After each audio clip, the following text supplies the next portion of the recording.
Hello friends, कैसे हैं आप सभी। मैं शिवशंकर और हमारे यूट्यूब चैनल दीक्षा अकेडमी मुंद्रा में आप सभी का स्वागत है। आज मैं आपको फर्स्ट टर्म में किस तरीके से आप अच्छे मार्क्स ले सकते हैं इन चीज़ों के बारे में बताऊंगा। तो मेरी सिंपल सी 3 स्ट्रेटजी रहेंगी, जिन 3 स्ट्रेटजीज के बारे में मैं आपको बताऊंगा। तो अगर आप चैनल पे पहली बार आए हैं तो हमारे चैनल को सब्सक्राइब कर लीजिए। इसका कोई कॉस्ट नहीं है, बिल्कुल फ्री है। सबसे पहली स्ट्रेटजी हमारी एमसीक्यू के बारे में। तो हम जो है फर्स्ट टर्म के एग्ज़ाम की तैयारी कर रहे हैं और फर्स्ट टर्म के एग्ज़ाम को अभी जैसे 1 से 1.5 महीना पड़ा हुआ है। तो मैं आपको बेस्ट स्ट्रेटजी बताता हूं कि आप सिर्फ एमसीक्यू की ही प्रिपरेशन कीजिए, क्योंकि देखो पहला पेपर है जो वो सारा एमसीक्यू के बेस पे ही आ रहा है और एमसीक्यू में अच्छे मार्क्स लेने के लिए आपको एमसीक्यू की ही प्रिपरेशन करनी चाहिए, पहली बात। दूसरी बात, एमसीक्यू आपको बेस्ट इवेल्युएट करता है। बेस्ट इवेल्युएट मतलब अगर आप एमसीक्यू की अच्छे से तैयारी कर रहे हैं तो आपको पता चलेगा कि मैं कितने मार्क्स ले पा रहा हूं। जैसे सबसे पहले आप टाइम देखेंगे कि भाई 50 क्वेश्चन है, मैं 40 मिनट में या जितना भी उसका टाइम है, 2 घंटे का टाइम है, 50 क्वेश्चन है, तो मैं उन्हें कर पा रहा हूं या नहीं कर पा रहा हूं, पहली बात।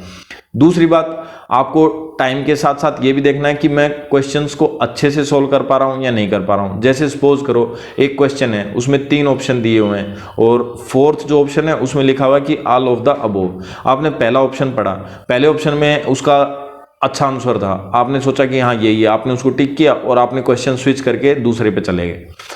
लेकिन यहां पे आपने थोड़ी सी गलती कर दी। कैसे? सेकंड ऑप्शन था वो भी आंसर सही था, थर्ड ऑप्शन था वो भी सही था और 4th में लिखा हुआ था ऑल ऑफ द अबोव। अब क्या हुआ? आपका तो हो गया ना नुकसान, 1 नंबर गया। तो क्या करना है, आपको पूरे क्वेश्चंस भी अच्छे से पढ़ने हैं। तो इससे फायदा क्या होगा कि आप अच्छे से क्वेश्चन पढ़ेंगे तो आप अच्छे से अपना पेपर कर पाएंगे। तो कहने का मतलब क्या है, जो 50 मार्क्स यानी 50 क्वेश्चंस हैं उनको आप पूरे टाइम में भी कर पाएं और सारे क्वेश्चंस को अच्छे से यानी पूरे तरीके से सही समझ के भी कर पाएं। कहने का मतलब क्या है, कुछ छूटे भी ना और टाइम भी आपका पूरा यूज हो जाए। ऐसा नहीं हो कि भाई टाइम बच गया और आपने पहले ही कर लिए लेकिन क्वेश्चन अच्छे से नहीं किए। तो आपको सारी स्ट्रेटजीज संभालनी पड़ेंगी। एक बात, फिर अब तैयारी किस तरीके से करें? आप सिर्फ एमसीक्यू की प्रिपेयर करें, बाकी सब्जेक्ट में कोई प्रॉब्लम नहीं आएगी आपको प्रॉब्लम आएगी मैथ्स में। मैथ्स में क्या प्रॉब्लम आएगी कि आपको कॉन्सेप्ट क्लियर नहीं होगा, आपको क्वेश्चन नहीं समझ में नहीं आएगा कि इसका आंसर क्या होगा और आपको आसान से आसान क्वेश्चन भी हार्ड दिखेंगे। तो फिर क्या करेंगे, तो आप कॉन्सेप्ट को एक अलग से नोटबुक लेके उसमें लिखते जाइए। जैसे आप सपोज करो आप पेपर सोल्व कर रहे हैं, आज आपने 1 घंटे में 10 एमसीक्यू सोल्व किए और 10 एमसीक्यू में से आपको 5 नहीं आते थे, आपको पता ही नहीं क्योंकि आपने पढ़ा नहीं या कोई भी कारण से आपको वो कॉन्सेप्ट क्लियर नहीं है। अब आप क्या करो, उन कॉन्सेप्ट को अलग से लिख लिया कि भाई ये 5 कॉन्सेप्ट क्लियर नहीं है। तो आप जहां पर भी पढ़ते हैं, सपोज करो आप अपने पेरेंट्स से पढ़ते हैं या आप ट्यूशन टीचर से पढ़ते हैं या स्कूल टीचर से पढ़ते हैं, तो उनसे वो कॉन्सेप्ट्स को क्लियर कीजिए कि सर ये वाली चीजें हमें समझ में नहीं आई, ठीक है, और आपको वो सारी चीजें कवर होती जाएंगी। इस तरीके से स्ट्रेटजी बनाकर पढ़िए। ये था पहली। फिर इसके बाद आप क्या करें, फिर आ जाती है हमारी स्ट्रेटजी नंबर 2।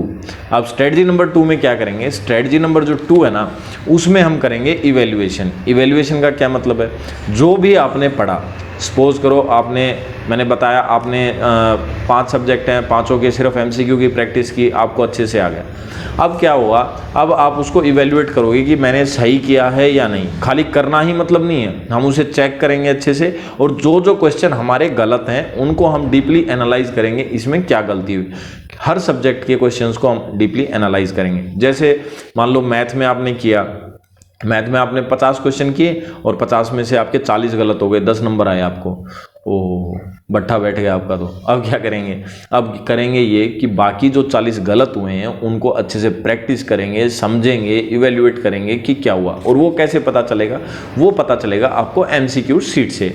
अब एमसीक्यू के आंसर शीट आती है बाजार से, 10-15 रुपए की एक नोटबुक आ जाती है पतली सी, जिसमें 50-60 एमसीक्यू आंसर शीट्स होती हैं। तो आप उसमें प्रैक्टिस करो और अगर वो आपको बाजार से नहीं मिल रही तो आप इंटरनेट से डाउनलोड करके कहीं भी उसकी जीरोक्स निकलवा सकते हैं। उसमें डॉट्स बने हुए होते हैं, जैसे पेपर में आपको आंसर शीट मिलेगी कि आपको इस तरीके से डॉट्स लगाने हैं, वो उसमें आप डॉट्स लगाइए। जितने भी उसको चेक कर रहे हैं आप, उन क्वेश्चंस को दोबारा से रिवाइज कीजिए जो जो आपके गलत हुए हैं। इससे होगा क्या, इससे आपके मार्क्स बढ़ने के चांस बहुत ज़्यादा बढ़ जाएंगे और जो आपकी गलतियां हैं उनका आपको पता चलेगा।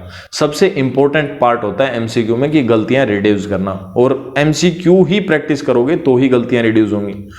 आप अगर थ्योरी पढ़ रहे हैं अभी या आप प्रैक्टिकल कर लें, या आप पीछे की तरह जैसे पहले वाले टीचर्स पढ़ाते थे जो स्कूल की बुक्स हैं उनमें से ही पढ़ोगे तो आपको अच्छे मार्क्स नहीं आने वाले, बिल्कुल गारंटीड है। क्योंकि समय बहुत कम रह गया और आपको अच्छे मार्क्स चाहिए तो आपको क्या करना पड़ेगा, आपको सिर्फ MCQ की ही प्रैक्टिस करनी पड़ेगी। आपको पता चल जाएगा कि मेरे को कितने मार्क्स आने वाले हैं या नहीं। और तीसरी जो सबसे इंपॉर्टेंट बात है, आपने कर लिया और आपने देखा मेरे को कॉन्सेप्ट क्लियर नहीं, आंसर ही नहीं आ रहे, कोई बात नहीं, बिल्कुल अच्छी बात है।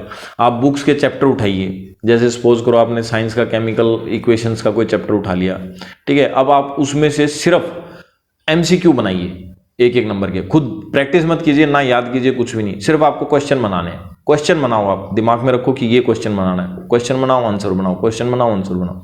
आपको मुश्किल से 1 घंटे में आपसे मुश्किल से 10 से 15 क्वेश्चन बनेंगे अच्छे, और 10-15 क्वेश्चन आपको याद भी हो जाएंगे। वो आप अपने एक स्टोर बुक में रखो या आपके नोट्स बना लो और उनकी प्रिपरेशन बार बार करते रहो करते रहो करते रहो, ठीक है। उनको रिवाइज करते रहो, अगले क्वेश्चन बनाते रहो। इस तरीके से आप प्रैक्टिस करो, सिर्फ MCQ पे ही फोकस करो फर्स्ट टर्म में, ठीक है। बाकी का हमें कॉन्सेप्ट क्लियर हो रहा है नहीं हो रहा है वो हम बाद में देखेंगे। अभी हमारे पास कम टाइम है तो सिर्फ हम MCQ ही प्रिपेयर करेंगे। तो आज की ये छोटी छोटी मेरी टिप्स थी। आगे भी मैं बहुत सारी कुछ चीज़ें आपको बताने वाला हूँ, वीडियो ज़्यादा लंबा ना हो इसलिए हम छोटी शॉर्ट्स में ये बातें मैं आपको बताई हैं। अगर वीडियो आपको पसंद आए तो अपने दोस्तों के साथ शेयर करें, सब्सक्राइब करें हमारा यूट्यूब चैनल दीक्षा अकेडमी मुंद्रा, ये बिल्कुल फ्री ऑफ कॉस्ट है। साथ में अगर आपको किसी और कॉन्सेप्ट पे कोई और जानकारी चाहिए तो आप हमें कमेंट करके बताइए, हम कोशिश करेंगे वह जानकारी कहीं से भी निकाल करके आप तक लाने के लिए। तो अगर वीडियो पसंद आया तो चैनल को सब्सक्राइब कीजिए, नहीं पसंद आया तो भी मैं तो कहूँगा ही भाई सब्सक्राइब कीजिए, और चैनल को सब्सक्राइब करने के साथ साथ बेल आइकन को प्रेस कर ले ताकि जितने भी इंपॉर्टेंट वीडियो हैं उनका नोटिफिकेशन आपको मिलता रहे। तो बाय दोस्तों, मिलते हैं नेक्स्ट वीडियो में।